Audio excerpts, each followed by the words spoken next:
We've talked about the importance of using open question during your consultations so that you get these extended, deep sort of responses from the patient, which is great for having shared decision making, so you really do get an understanding of their illness.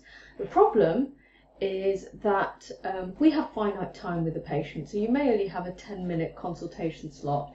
So if you're asking nice open questions and getting lots of information from the patient, not all of that will necessarily be what you're looking for. So what can happen is then we revert into these closed questions, which of course means we may miss information. Also, closed questions we know take much longer to get to all the information we need than using open questions with some specific techniques. So these are the use of signposting,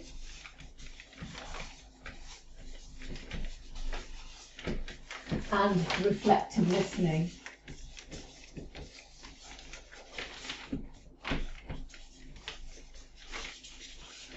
Okay, so signposting is not the signposting where we talk about referring to others. Signposting is about indicating to the patient what it is we're going to be asking about next, or why we're going to ask about it. So, for example, during a consultation, we might be thinking, okay, what sort of lifestyle does this patient have? You know, what sort of diet, what sort of how much exercise do they take? Because that could inform the prescribing decision. So let's say we've got, like the previous example, the patient's come in with a headache, and we suddenly say, oh, okay, and tell me, what's your diet like? Tell me, what's how much exercise do you get? We think, whoa, what is this? You know, I've come for a headache, and you're asking me randomly about my diet and exercise. They may give you a response, which will then not necessarily be tailored to what you're looking for. It also affects the rapport, because they're thinking, why are they asking me this? Whereas if you signpost and say, okay, so your lifestyle can actually affect the choice of medicines that we make and how medicines work. So can you tell me what's your diet and exercise like in general? So we've given them much more context. So we signpost and then we ask our open question. We follow that up with silence to get them to give an extended response. If they don't give us the extended response we're looking for, even with silence, rephrase and ask again in a different way, another open question.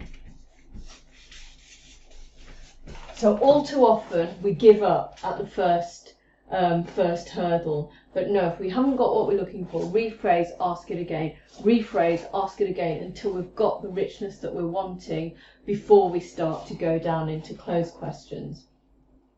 So we've got signposting to give us some structure, and to get more focused responses from the patient.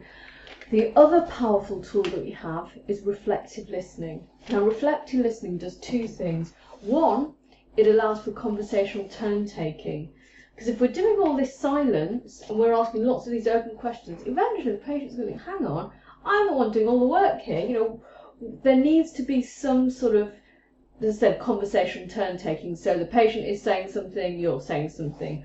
But what you want to avoid doing in those early phases of information gathering is you want to avoid giving information. You're not really wanting to contribute anything to this initial bit in terms of information giving. It's all about them giving you information. So the way you can allow this conversational turn taking whilst also not giving information is what we call reflective listening. So what you will do is you will just repeat back what they have said to you and rephrase it in another word, so in another way. So, so at the most basic level, it's repeat. So they might say, oh, you know, I've been using, so let's say they come in for an eczema review and you see they've been using lots and lots of steroid, there's hardly any emollient used, but before you start giving any information, you'll want to understand what's been happening. And you might say, okay, so tell me how you're finding your medicine. They will say, oh, do you know, I've been using the emollient for months and months and just nothing is happening. So at that point, you might want to then start to go down closed question, but instead you would just repeat back, so nothing is happening, or nothing's happening. Depending on how you could say, it could be as a question, it could be, oh my gosh, I can see your frustration, nothing is happening. You can formulate that in lots of different ways to get a different response, or you can pick up on the emotion. And you can say, oh gosh, I can see, it sounds, that you're really frustrated by this, or am I right in thinking this is frustrating for you, this is difficult for you, this is not what you were hoping for. So you're picking up on emotion. So but either of these are then passing the buck and getting the patient to do more talking. But what you've done is you've focused on the bit that was important. Or say, they're giving you this long, extended response. You can actually say, sorry, can I stop you there? I noticed that, you blah, blah, blah, and you focus on one specific element. So this reflective listening of repeating back what was important, what was salient to moving forward in the consultation gives you that structure. So allows you to have these open questions, allows the patient to dominate the information gathering section of the consultation, whilst also being focused on what you're looking for.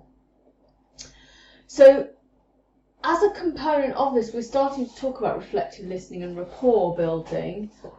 The other thing that we have, the other tool, which is a form of reflective listening, is that we recognise how the patient is feeling, like with that emotion, I can see. So you're kind of in your head thinking, oh, I can see they're frustrated by this, or this was not what they're expecting. You acknowledge it. Now, almost all of us recognise during a consultation when a patient is confused, when a patient is starting to get angry, when they're unhappy, when they're frustrated. We almost always recognise those feelings. What we most often fail to do is say anything, acknowledge it.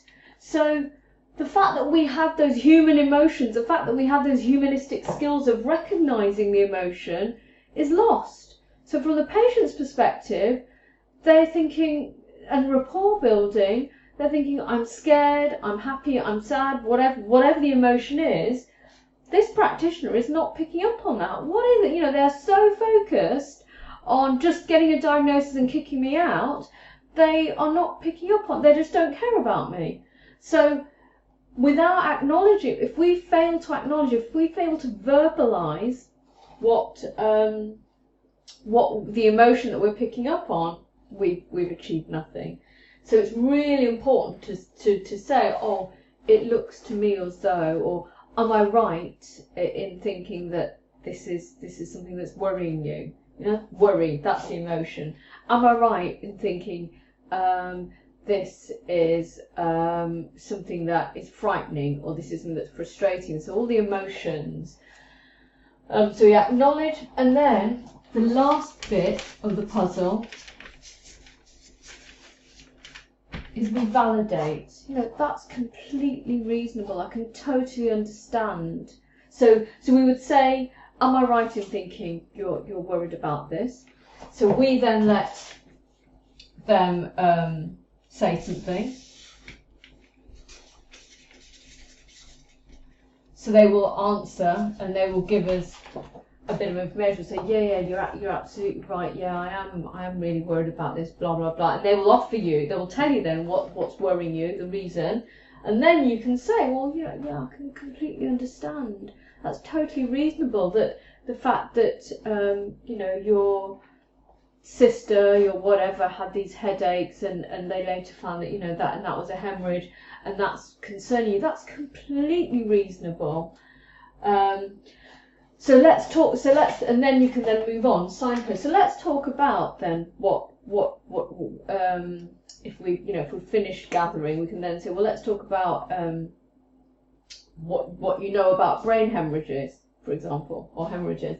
And then you're gathering a bit more information about what their understanding is before you give any information.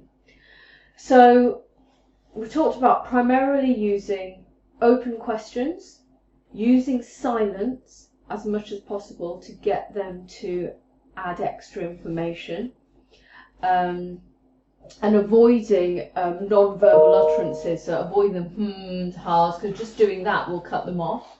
So we're just using our body language, we're leaning in, we're nodding to encourage, we're using open hands to encourage. So that's all during the silence phase.